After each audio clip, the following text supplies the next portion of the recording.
Wanted to get a quick stream in.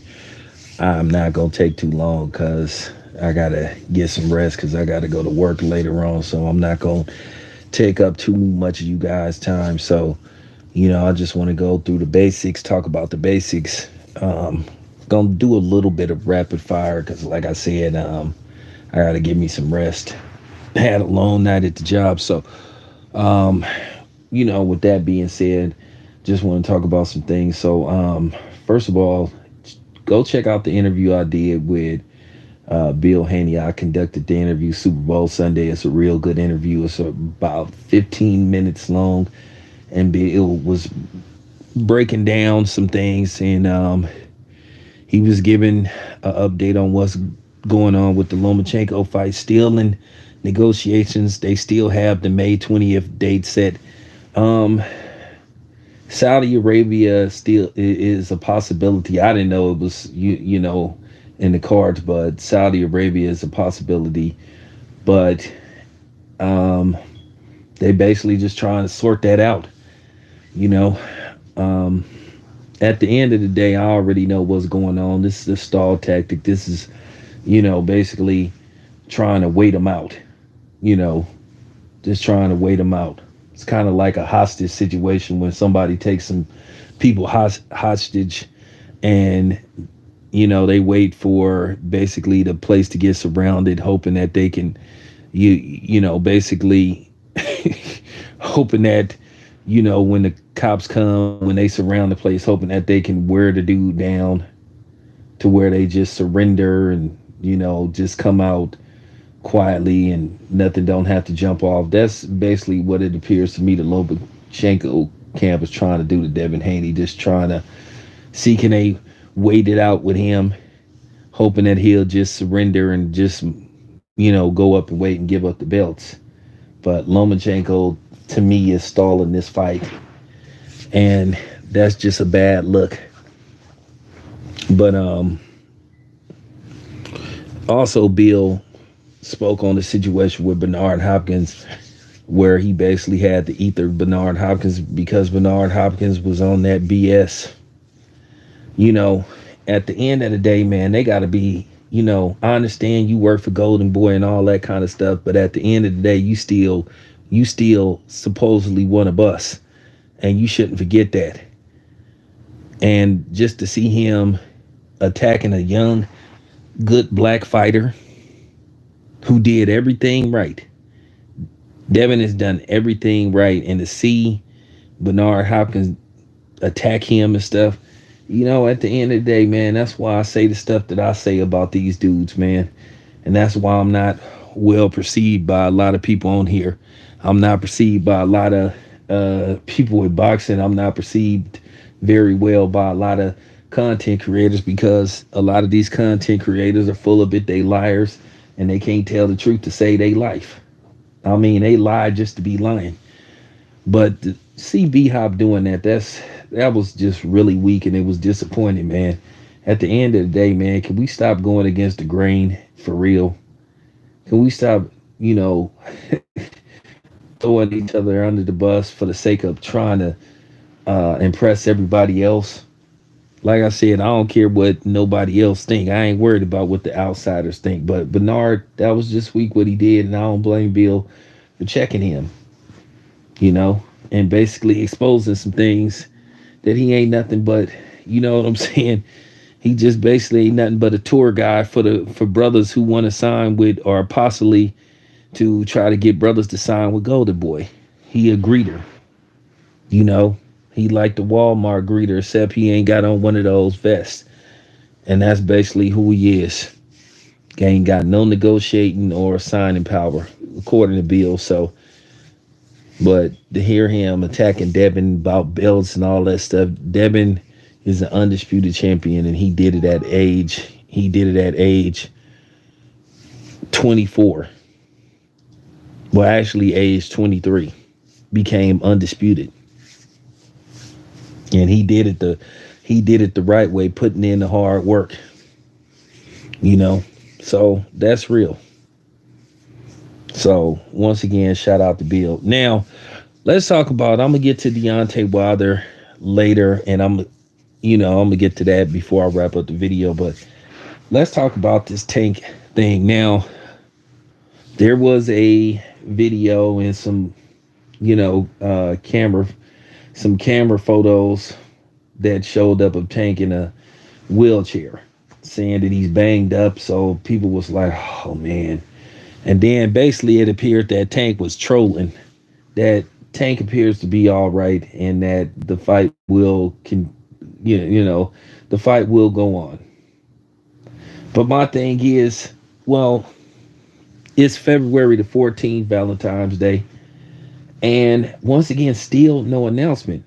And we was thinking we was gonna get an announcement maybe yesterday, and this is, here we go again. And it's like, so when is this fight gonna be officially announced? Because we pretty much 2 months out. So it's like, okay, what's up with this? We're waiting, we're ready. What's going on? What's taking it so long to officially announce this fight for April the 15th? But you hearing about a whole bunch of stuff going on behind the scenes. Just hearing about a whole bunch of stuff. Now, everything's supposed to got sorted out. So it's like, okay, when is the announcement? And I feel like we getting our chains pulled again because we're just waiting for an announcement so we can get prepared. We want to know when is this fight, where this fight going to take place at, so people can get, ready to go to this fight, or just get ready to, watch it, watch it from the, from the comforts of their own home, or throw a fight party. But once again, we 2 months out. So when we go get an announcement, I thought there was supposed to be a big marketing machine behind this. Now you hearing both men are in camp, but like, when is the official announcement? It's like, man, come on with this, man. Every time you look around, man, it's some politics or politics. What's up with all these politics, man? Can we get a fight made for real? You seeing this way too much. It happens way too much.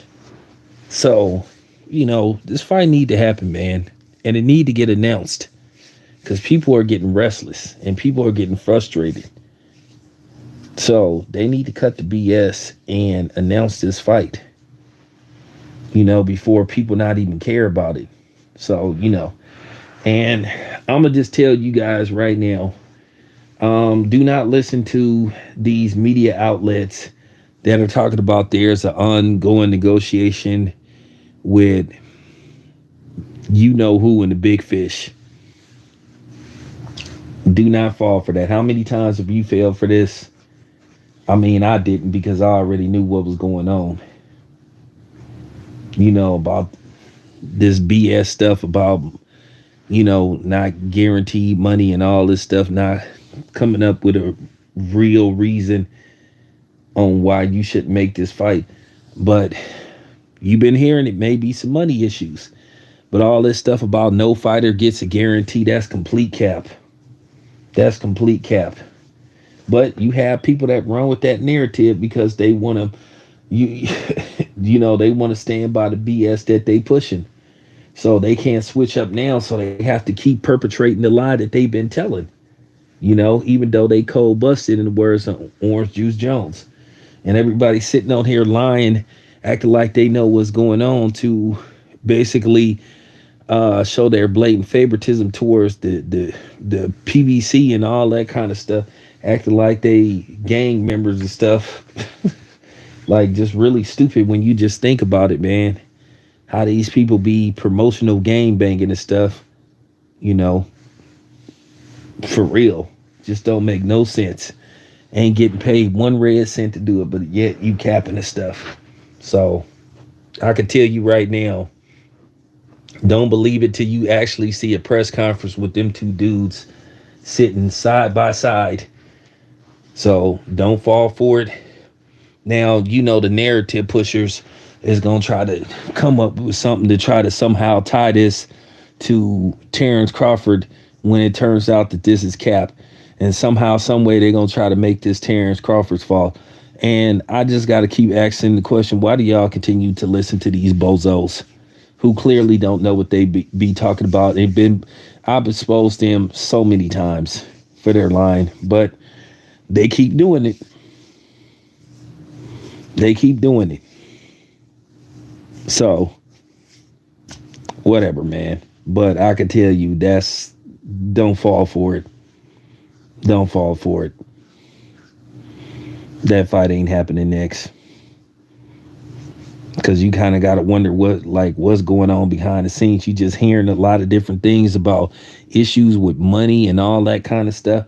And the thing is, people got to understand, as investigative reporters or whatever you want to call it, media people, we do got a right to try to ask questions to see what's going on. You can't be mad about people like talking about these kind of things. But some people do. But I'm going to talk about it. You just hearing some things behind the scenes. You hearing that the well may be running dry.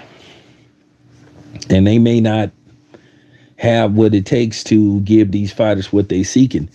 And you've been hearing rumors about Deontay Wilder may be looking elsewhere to fight. And that's what you've been hearing, because he wants a certain type of money to fight Andy Ruiz, and he feel like he should get it. This is all allegedly. So you've been hearing about, that there's issues with funds, and he's looking for other promotional companies. Now, it would be funny. What's up, KP? Shout out to the Chiefs. It would be so funny, and mark my words, if he goes, and like I said, I'm not telling Wilder where to go because that ain't my job. Now, it would be funny if Wilder goes to Matchroom. I want to see if these people going to have the same temperament towards Eddie Hearn if Wilder is there. Because keep in mind, they tear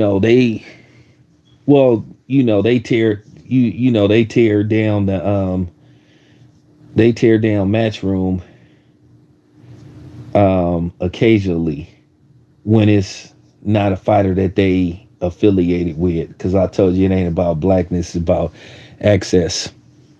They was talking all this junk about the zone and all this kind of stuff, but then when Devin Haney was dealing with him, it was all good. Same thing with Top Rank. They made it look like Top Rank was like, the Walking Dead for promotional companies. But then, when Devin got with them, then all that Plantation Toby stuff went out the window. But that's what these dudes do. So, they don't keep the same energy.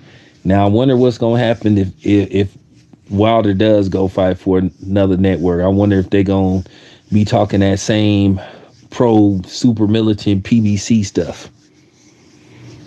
Or are they going to ride with Wilder till the wheels fall off? Or are they going to turn on them? It's going to be a little bit of all of them.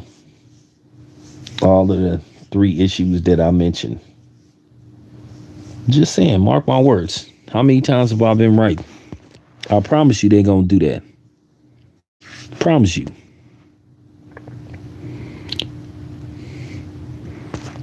I've been seeing this way too long.